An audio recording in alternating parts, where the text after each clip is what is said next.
الحمد لله نحمده ونستعينه ونستغفره ونؤمن به ونتوكل عليه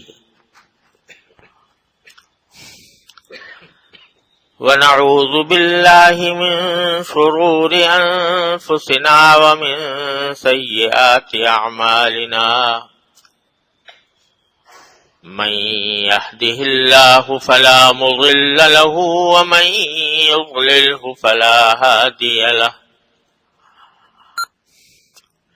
وأشهد أن لا إله إلا الله وحده لا شريك له وأشهد أن سيدنا وسندنا ونبينا ومولانا محمدا عبده ورسوله صلى الله تعالى عليه وعلى آله وأصحابه وبارك وسلم تسليما كثيرا. أما بعد فأعوذ بالله من الشيطان الرجيم. بسم الله الرحمن الرحيم. قل يا أيها الكافرون لا أعبد ما تعبدون ولا أنتم عابدون ما أعبد ولا أنا عابد ما عبدتم ولا أنتم عابدون ما أعبد لكم دينكم ولي دين. آمنت بالله صدق الله مولانا العظيم وصدق رسوله النبي الكريم ونحن على ذلك من الشاهدين والشاكرين والحمد لله رب العالمین.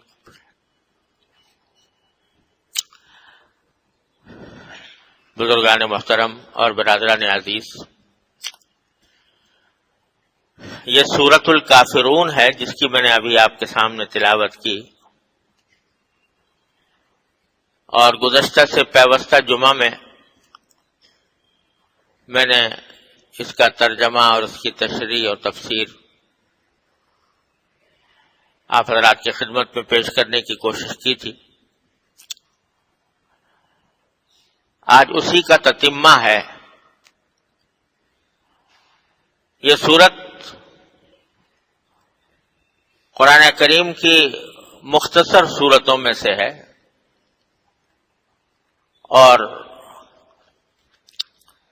اکثر و بیشتر مسلمانوں کو یاد بھی ہوتی ہے، نمازوں میں بھی پڑھی جاتی ہے، اور حدیث میں رسول کریم سرور دو عالم صلی اللہ علیہ وسلم نے اس کے فضائل بھی بیان فرمائے ہیں، جس کی تھوڑی سی تفصیل میں نے پچھلے بیان میں عرض کی تھی. اور حضور اقدس سرور دو عالم صلی اللہ علیہ وسلم کا معمول تھا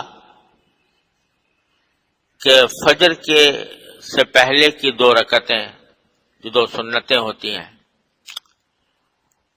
ان میں عام طور سے پہلی رکعت میں قل یا ایھا الکافرون اور دوسری رکعت میں قل واللہ احد پڑھا کرتے تھے. کبھی دوسری صورتیں بھی پڑھ لی، لیکن عام طور سے یہ 2 رکعتیں پڑھا کرتے تھے. اور اسی طرح مغرب کے بعد کی جو 2 رکعتیں ہیں، ان کے اندر بھی آپ کا اکثر و بیشتر انہی 2 صورتوں کے پڑھنے کا معمول تھا. اور اسی لیے فقہاء کرام نے فرمایا ہے کہ فجر کی سنتوں میں اور مغرب کی 2 سنتوں میں یہ پڑھنا بہتر ہے. اگرچہ اتنا بھی لازم نہیں کرنا چاہیے کہ ہمیشہ یہی پڑھیں اور کوئی دوسری صورت نہ پڑھیں، لیکن بکثرت پڑھنا اچھی بات ہے. اور رات کو سونے سے پہلے بھی سرکار دو عالم صلی اللہ علیہ وسلم یہ سورت کی تلاوت فرمایا کرتے تھے. اور جیسا کہ میں نے پچھلی مرتبہ عرض کیا تھا، محض یاد دہانی کے لیے عرض کر رہا ہوں کہ نبی کریم سرور دو عالم صلی اللہ علیہ وسلم سے مکہ مکرمہ میں وہاں کے کافر سرداروں نے یہ پیشکش کی تھی کہ اگر آپ اور ہم ایک بات پر صلح کر لیں تو آپ کو اور آپ کے ساتھیوں کو مکہ مکرمہ میں جو تکلیفیں برداشت کرنی پڑ رہی ہیں، ان پر جو ظلم و ستم ہو رہے ہیں، یہ ختم ہو جائیں گے اور ہم آپ سے صلح کر لیں گے. اور وہ یہ ہے کہ ایک سال آپ ہمارے بتوں کی پوجا کیا کریں، بتوں کی پرستش اور عبادت کیا کریں، اور ایک سال ہم آپ کے اللہ کی عبادت کریں گے. یہ بات اگر آپ کو تسلیم ہو تو ہماری ساری دشمنی اور جھگڑے اور سب ختم ہو جائیں گے اور ہم امن کے ساتھ رہیں گے، آپ کو کوئی تکلیف نہیں پہنچائیں گے. اس کے جواب میں یہ صورت نازل ہوئی تھی جس میں نبی کریم سرور دو عالم صلی اللہ علیہ وسلم سے فرمایا گیا کہ قل کے معنی ہے کہہ دو، یعنی ان کافروں سے جو یہ پیشکش کر رہے ہیں صلح کی، ان سے یہ کہہ دو کہ یا ایھا الکافرون، اے کافر لوگو، لا اعبد ما تعبدون، میں ان چیزوں کی عبادت نہیں کرتا جن کی تم عبادت کرتے ہو، جن بتوں کے آگے تم سر جھکاتے ہو، جن بتوں کو تم سجدے کرتے ہو، جن بتوں کی تم پرستش کرتے ہو، میں ان کی عبادت نہیں کرتا. ولا انتم عابدون ما اعبد، اور نہ تم اس خدا کی عبادت کرتے ہو جس کی میں عبادت کرتا ہوں. اور آئندہ کے لیے فرمایا ولا انا عابد ما عبدتم، اب بھی نہیں کرتا اور آئندہ بھی نہیں کروں گا.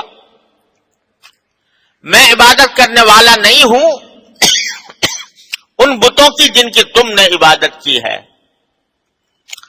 ولا انتم عابدون ما اعبد، نہ تم آئندہ عبادت کرنے والے ہو اس ذات کی جس کی میں عبادت کرتا ہوں، یعنی اللہ تبارک و تعالی.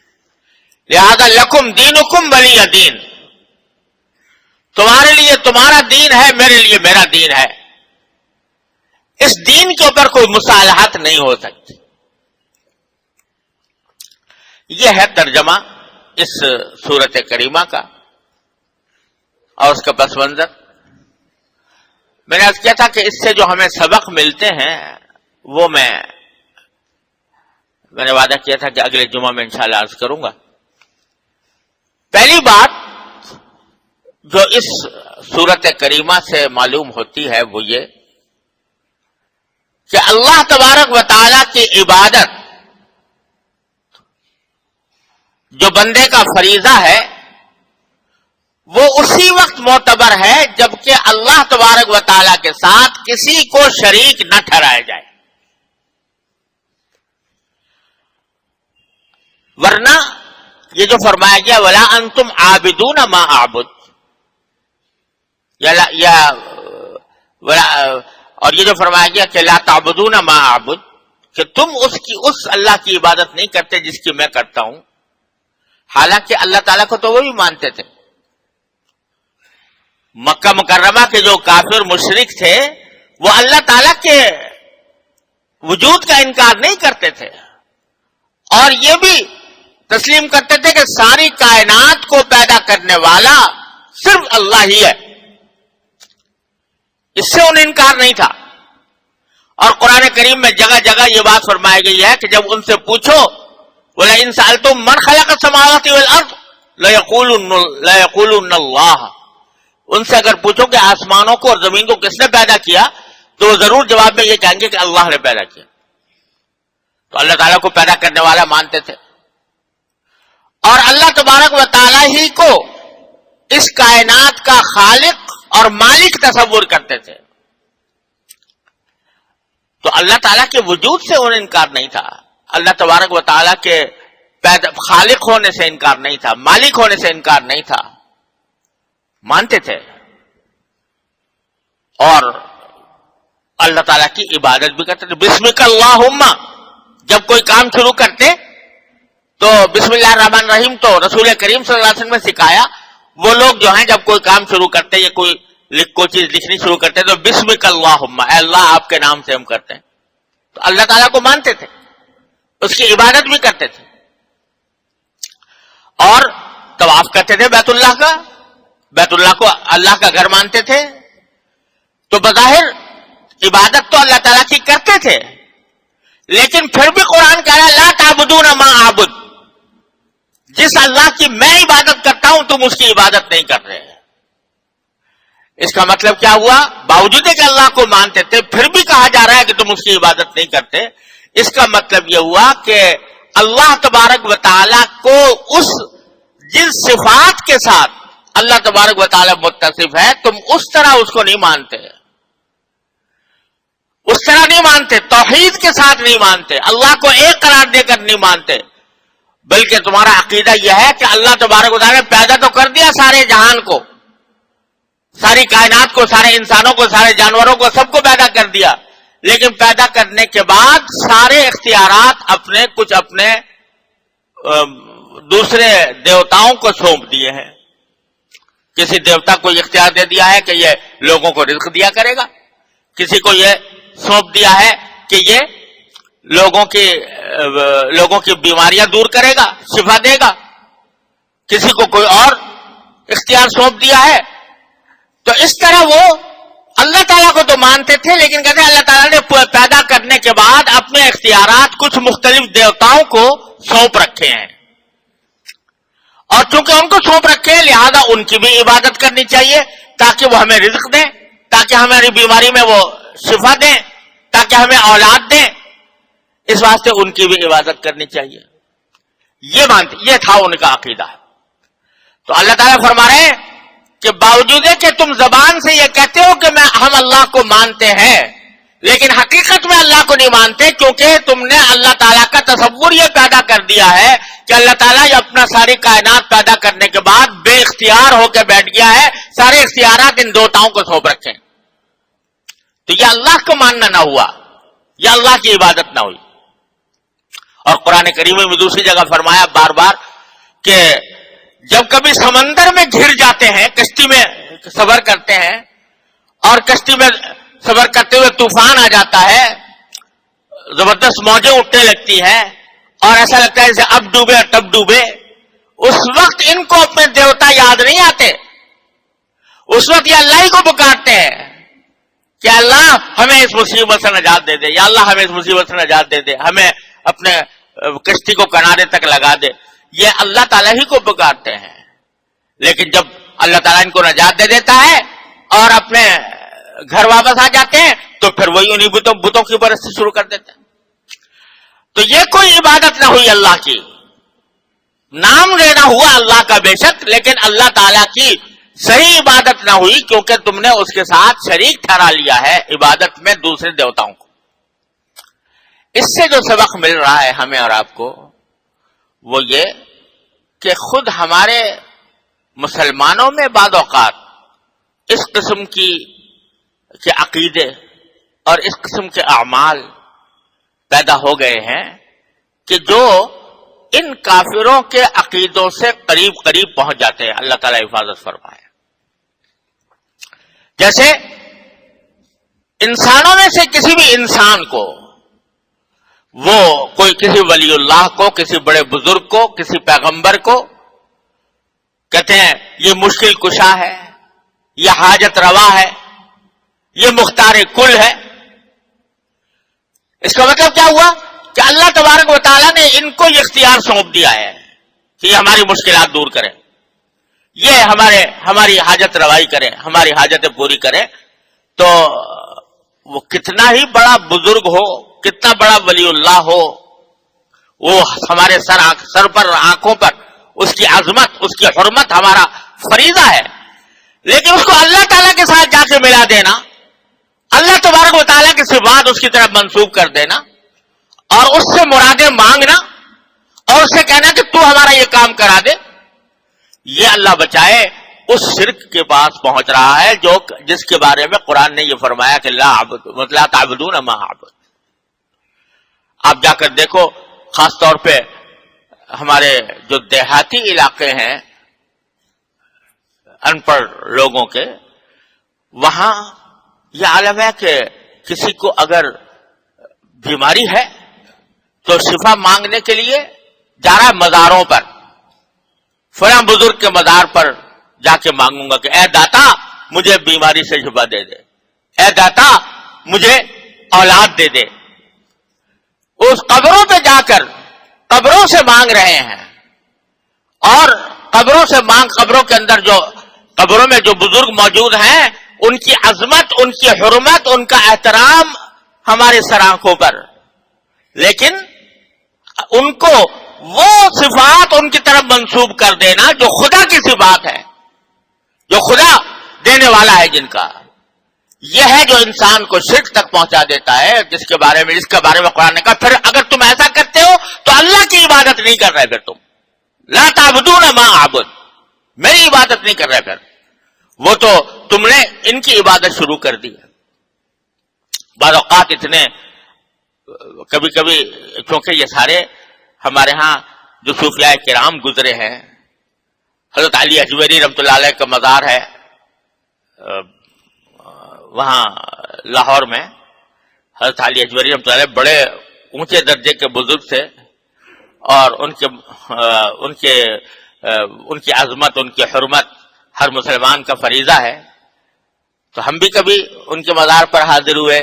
مزار پر کسی کے جانے کا مقصد یہ ہوتا ہے کہ وہاں جا کر ان کو سلام عرض کریں، اور حدیث میں آتا ہے کہ جب کسی کو سلام کیا جاتا ہے قبر پر جا کر تو وہ اس کا جواب بھی دیتے. تو سلام کریں کسی بزرگ کو جیسے، تو وہاں یہ ایک اچھی بات ہے. اسی طرح وہاں جا کر کوئی اصالِ ثواب ان کو کریں، یہ بھی اچھی بات ہے. وہاں جا کر اللہ تبارک و تعالیٰ سے کوئی شخص دعا مانگے، ان کے درجات کی بلندی کی، ان کی مغفرت کی، اور اپنے بھی لیے بھی دعا مانگ لے، تو یہ بھی کوئی حرج نہیں. لیکن اس صاحب مزار کو دینے والا سمجھ کر کہ یہ دے گا، یہ مجھے اولاد دے گا، یہ مجھے رزق دے گا، یہ مجھے ملازمت دلوائے گا، یہ مجھے روزی دے گا، اعوذ باللہ العلی العظیم، یہی تو وہ چیز ہے جس کو مٹانے کے نبی کریم سرور دو عالم صلی اللہ علیہ وسلم تشریف لائے تھے. اب دیکھیے ہمارے ہاں وہ حضرت علی حجویری رحمۃ اللہ علیہ کے مزار کو کہا جاتا ہے داتا دربار. داتا دربار کہتے ہیں اس کو. داتا کے کیا معنی؟ داتا کے کیا معنی؟ داتا کے معنی دینے والا، یعنی یہ دینے والا ہے. تو داتا کہہ کر جب کسی بھی بڑے سے بڑے بزرگ کو جب داتا کہا جائے گا تو اس کے معنی کیا ہوئے کہ دینے والا یہ ہے، اللہ نہیں بلکہ یہ دینے والا ہے. تو یہ اتنی بڑی خطرناک بات ہے جو ہمارے زبانوں پر پھیلی ہوئی ہے، داتا دربار، داتا دربار. یہ دربار ہے کس شخص کا؟ جو ہمیں دینے والا ہے، ہماری بگڑی کو بنانے والا ہے، ہماری تکلیفوں کو دور کرنے والا ہے، ہماری مشکلات کو دور کرنے والا ہے. یہ بات کسی بھی اللہ کے سوا کوئی ہو، پیغمبر ہو یا نبی ہو یا ولی ہو یا صوفی ہو یا بزرگ ہو، کسی کے بارے میں بھی یہ اعتقاد رکھنا کہ یہ دینے والا ہے، یہ داتا ہے، یہ اللہ بچائے اس شرک تک پہنچا دیتا ہے جس میں یہ کافر لوگ مبتلا تھے، جس کے بارے میں فرمایا لا اعبد ما تعبدون ولا تعبدون ما اعبد، میں نہیں کر سکتا یہ کام اس کو جیسا جو تم کر رہے ہو. لیکن ہمارے معاشرے میں اللہ بچائے جہالت کی وجہ سے اگر کوئی کہے کہ بھئی یہ میں ایک مرتبہ ایسے حضرت علی حجویری رحمۃ اللہ علیہ کے مزار پر حاضر تھا، سلام کیا اور دعا کی اللہ تبارک و تعالیٰ سے. دیکھا تو لوگوں کی قطار لگی ہوئی سجدے کر رہے ہیں قبر کے اوپر، قبروں پر سجدے کر، میں نے اپنی آنکھوں سے ہی دیکھا سجدے کر رہے تھے. میں نے ان سے کہا بھائی یہ آپ سجدے کر رہے ہو، یہ پیشانی تو اللہ تعالیٰ کے سوا کسی کے آگے جھکنے والی نہیں ہے، جھکنے کے لائق ہے. یہ تو اللہ تعالیٰ کے لیے بنی، آپ اس کو یہاں سجدے کر رہے ہو. کہتے جی ہمیں تو جو کچھ ملا یہیں سے ملا. تو اللہ بچائے، یہ اعتقاد رکھنا انسان کو اللہ بچائے یہ شرک کی حد تک پہنچا دیتا ہے. اللہ تعالیٰ ہر مسلمان کی اس سے حفاظت فرمائے. ہم جہالت کی وجہ سے یہ سمجھتے ہیں کہ چونکہ ایک بزرگ ہے تو بے شک بزرگ ہے، اس بزرگ کو اگر کوئی کہے کہ ایسا نہ کرو تو کہتے بزرگوں کی توہین کر رہا ہے، بزرگوں کی شان میں گستاخی کر رہا ہے. ارے بھائی بزرگوں کی تعظیم اپنی جگہ، لیکن ان کو جا کر خدا سے ملا دینا اور خدا کے برابر قرار دے دینا، خدا کی صفات ان کی طرف منسوخ کر دینا، یہی تو وہ چیز ہے جس کے مٹانے کے لیے نبی کریم سرور دو عالم صلی اللہ علیہ وسلم تشریف لائے تھے، اور جس کا پورا قرآن جس کے لیے بھرا ہوا ہے. وہ لوگ جیسا میں نے عرض کیا خدا کے منکر نہیں تھے، وہ کہتے خدا نے ان کو اختیار دے دیا ہے. تو وہی بات آج اس طرح کہی جا رہی ہے، اور اس کے بارے میں لوگ ایک پورا ہنگامہ برپا ہے. لوگوں کو کسی ضرورت پیش آتی ہے فلاں مزار پہ جا کے مانگوں گا، فلاں مزار پہ جا کے مانگوں گا. بھائی یہ بہت ہی خطرناک بات ہے. اللہ تبارک و تعالیٰ اس سے ہمیں بچنے کی توفیق عطا فرمائے. اور یہ ایسی چیز ہے کہ اللہ تبارک و تعالیٰ نے ہمیں جو دین دیا ہے اس میں ہر چیز کی حدود ہیں، ہر چیز کی حدود مقرر ہے. اب بتائیے حضور نبی کریم سرور دو عالم محمد مصطفیٰ صلی اللہ علیہ وسلم سے زیادہ بزرگ، زیادہ افضل کوئی ہو سکتی ہے اس کائنات میں؟ کوئی نہیں ہو سکتا. لیکن سرکار دو عالم صلی اللہ علیہ وسلم کیا فرماتے ہیں کہ لا تطرونی کما اطرت النصارى عیسی ابن مریم. دیکھو بھائی میں جا رہا ہوں دنیا سے، تم کہیں ایسا نہ کرنا کہ مجھے میری تعریف میں اتنے مبالغے کرو، اتنا مجھے آگے بڑھاؤ جیسے کہ عیسائیوں نے حضرت عیسیٰ علیہ السلام کو بڑھا کر خدا کا بیٹا بنا دیا تھا، خدا کے ساتھ شریک کر دیا تھا. تو ایسا نہ کرنا کہ یہ فرمایا کہ نبی کریم سرور دو عالم صلی اللہ علیہ وسلم کا مقام کوئی دوسرا پہچان ہی نہیں سکتا. لیکن اس عظمت مقام کے باوجود اس عظمت کا مطلب یہ تھا کہ آپ نے دنیا کو بتایا کہ خدا کیا ہوتا ہے اور مخلوق کیا ہوتی.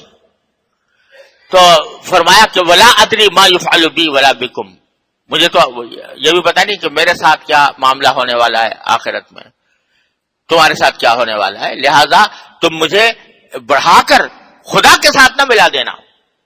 تو یہ جب سرکار دو عالم سیدنا محمد المصطفیٰ صلی اللہ علیہ وسلم یہ بات فرما رہے ہیں اپنے بارے میں، تو دوسرے لوگ جو کبھی کتنا ہی بڑا سے بڑا بزرگ ہو جائے وہ سرکار دو عالم صلی اللہ علیہ وسلم کی خاک پا کے برابر نہیں ہو سکتا.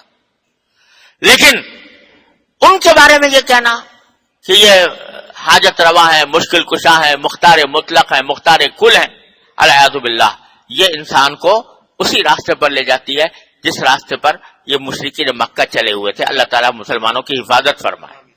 تو سب سے پہلا سبق یہاں پر اس سے مل رہا ہے لا تعبدون ما اعبد. فرمایا اے کافرو تم اس خدا کی عبادت نہیں کرتے جس کی میں کرتا ہوں، حالانکہ مانتے تھے وہ اس خدا کو. کیوں؟ اس لیے کہ انہوں نے کیا رکھا تھا کہ آج خدا نے اپنے سارے اختیارات بندوں کو دے دیے. تو اللہ بچائے اس عقیدے سے.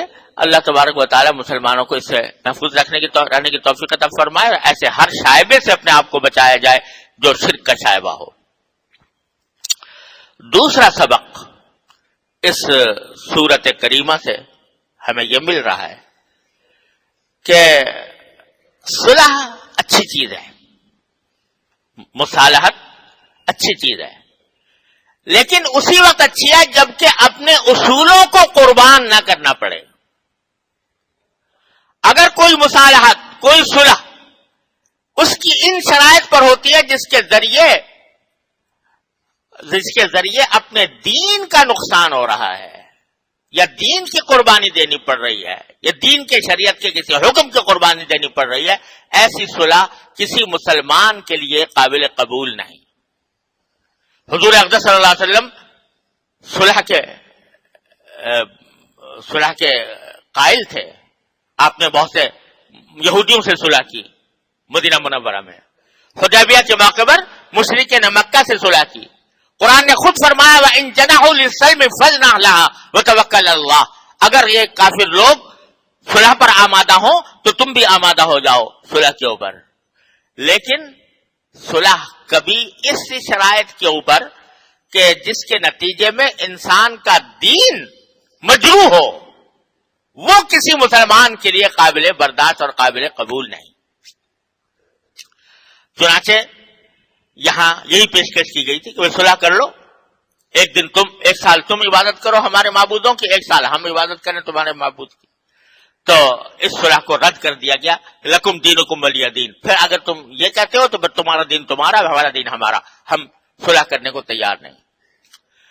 یہ سبق ہمیں مل رہا ہے کہ اپنی روزمرہ کی زندگی میں بہت سے تنازعات کھڑے ہوتے ہیں، اور ان تنازعات کے اندر بعض اوقات صلح کی نوبت آتی ہے، تو کوئی ایسی صلح جس کے نتیجے میں دین کا کوئی حکم مجروح ہو رہا ہو، وہ مسلمان کے لیے قابل قبول اور جائز نہیں ہے، وہ مسلمان کے لیے قابل قبول نہیں۔ ہاں، جس سے دین کا کوئی نقصان نہ ہوتا ہو، دین مجروح نہ ہوتا ہو، تو پھر بے شک وہ صلح قابل قبول ہے۔ صاف صاف حکم ہے نبی کریم صلی اللہ علیہ وسلم کا کہ لا طاعت لمخلوق فی معصیت الخالق، اللہ کی نافرمانی کر کے کسی بھی انسان کی اطاعت و انسان کے ذمہ لازم نہیں، باپ ہو، ماں ہو، شوہر ہو، بیوی ہو، بچے ہوں، وہ اگر کوئی کام کرنے کو کہیں اور وہ خدا کی اللہ تعالیٰ کے حکم کے خلاف ہے، تو حالانکہ ماں باپ کی اطاعت، ماں باپ کا حکم ماننا اتنا اہم فریضہ ہے اور اس کے اوپر قرآن نے اتنا زور دیا ہے، لیکن اس کے باوجود اگر وہ کوئی گناہ کے کام کو کہیں وَإِن جَاهَدَاكَ عَلَىٰ أَن تُشْرِكَ بِي شَيْئًا فَلَا تُطِعْهُمَا وَصَاحِبْهُمَا فِي الدُّنْيَا مَعْرُوفًا، کہ اگر وہ تمہارے اوپر زور ڈالے کہ میرے ساتھ کسی کو شریک ٹھہراؤ تو کبھی ان کی اطاعت نہ کرنا۔ ہاں، دنیا کے اندر ان کے ساتھ اچھا برتاؤ کرنا، خوش اسلوبی کے ساتھ، خوش خلقی کے ساتھ ان سے برتاؤ کرنا، لیکن ان کی بات نہیں ماننا جو اللہ کی مرضی کے خلاف ہو۔ یہ اللہ تعالیٰ نے حدود مقرر فرمائی ہے ہر چیز کی، اور اس حدود کے دائرے میں آدمی رہ کر کام کرتا ہے تو پھر وہ اللہ تعالیٰ کے ہاں مقبول ہوتا ہے۔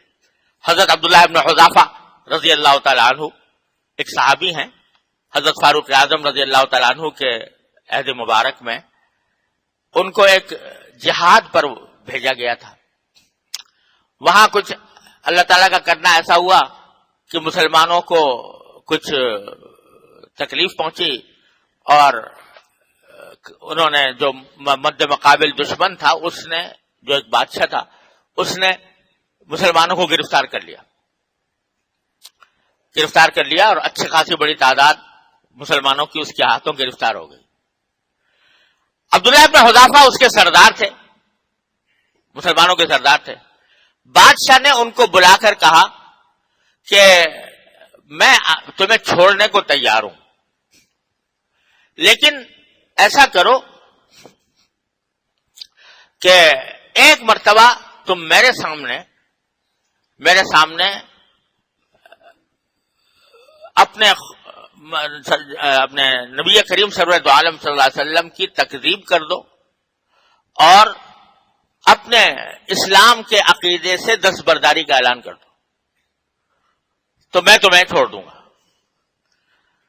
حضرت عبداللہ بن حذافہ رضی اللہ عنہ نے فرمایا کہ تم مر کر بھی زندہ ہو جاؤ تو کبھی میں یہ کام نہیں کر سکتا۔ کہا کہ دیکھو، اگر نہیں چھوڑو گے تو میں دردناک طریقے سے قتل کروں گا۔ کہا قتل جس طرح چاہو کر دو، میرے ٹکڑے کر دو، لیکن میں اس کلمہ توحید سے دستبردار ہونے والا نہیں ہوں۔ انہوں نے کہا دیکھو، تمہیں موت بھی ایسی دوں گا کہ لوگوں کے لیے نشان عبرت ہوگی۔ کہا کہ تم کیسی موت دینا چاہو مجھے دے دو۔ تو اس نے یہ کیا کہ ایک بڑی کڑھائی منگوائی، اس میں تیل ڈالا، آگ پر اس کو رکھا، اور اس میں کڑھائی میں تیل بھرا اور تیل کو کھولا دیا۔ وہ بائل ہونے لگا وہ تیل۔ جب وہ تیل کھول رہا تھا تو مسلمانوں میں سے ایک مسلمان کو اس نے پکڑ کر اور اس کڑھائی کے اندر ڈال دیا، کھولتے ہوئے تیل میں، آگ کے اوپر رکھے ہوئے تیل میں مسلمان کو ڈال دیا۔ جس وقت وہ وہاں پر گرے تو روایات میں آتا ہے کہ تھوڑی دیر کے بعد ان کا جسم کے اعضاء الگ الگ ہو گئے اور بالکل جل کر راکھ ہو گئے۔ یہ منظر آنکھوں سے دیکھا عبداللہ ابن حذافہ، کہا کہ دیکھو اگر تم میری بات نہیں مانو گے تو یہی عمل تمہارے ساتھ کیا جائے گا۔ حضرت عبداللہ ابن حذافہ کی آنکھوں میں آنسو آ گئے تو اس نے کہا دیکھو، دیکھا نا اب نرم پڑے، رونے لگے اس کو دیکھ کر۔ کہا میں اس لیے نہیں رو رہا ہوں، میں اس لیے رو رہا ہوں کہ میرے پاس صرف ایک جان ہے اللہ تعالیٰ کی بارگاہ میں قربان کرنے کے لیے، کاش کہ میرے پاس 100 جانیں ہوتی تو ہر جان میں اسی طرح اللہ کے سامنے اللہ کے حضور قربان کرتا، اس لیے رو رہا ہوں۔ جب ان کا یہ عزم اور استقلال دیکھا بادشاہ نے تو کچھ اس کے دل میں خیال آیا کہ کیا قوم ہے جو اپنے آنکھوں سے یہ منظر دیکھ رہی ہے اور پھر بھی کہتی ہے ایک جان نہیں 100 جانیں اس طرح قربان کرنے کو تیار ہوں۔ تو کچھ اللہ تعالیٰ نے اس کے دل میں کچھ نرمی ڈالی۔ اس نے کہا اچھا دیکھو کہ اب تم اپنے دین سے تو ہٹنے والے نہیں ہو، لیکن ایک کام کر لو، وہ یہ کہ آگے بڑھ کر میری پیشانی کو بوسہ دے دو، میری پیشانی کو اگر بوسہ دے دو گے تو چھوڑ دوں گا تم۔ حضرت عبداللہ ابن حذافہ فرماتے ہیں نے فرمایا کہ صرف مجھے چھوڑو گے یا میرے سارے ساتھیوں کو چھوڑو گے؟ اگر تم میرے سارے ساتھیوں کو چھوڑنے کو تیار ہو تو میں تمہاری پیشانی پر بوسہ دے دوں۔ اس نے کہا میں سارے ساتھیوں کو چھوڑ دوں گا۔ عبداللہ ابن حذافہ آگے بڑھے، اس کے پیشانی کو بوسہ دیا اور سارے ساتھیوں کو لے کر آ گئے، چھڑا کر لے آئے۔ حضرت فاروق اعظم رضی اللہ تعالیٰ کو اس واقعے کی اطلاع ملی، جب مدینہ منورہ وہ آ رہے تھے تو مدینہ منورہ حضرت فاروق اعظم اپنے ساتھیوں کو لے کر ان کے استقبال کے لیے مدینہ منورہ سے باہر نکلے۔ عبداللہ ابن حذافہ کو گلے سے لگایا، ان کے پیشانی پر بوسہ دیا کہ میں تمہاری پیشانی پر بوسہ دیتا ہوں کہ تم نے اس بوسے کے ذریعے تمام مسلمانوں کو چھڑا لیا۔ کیا بات تھی؟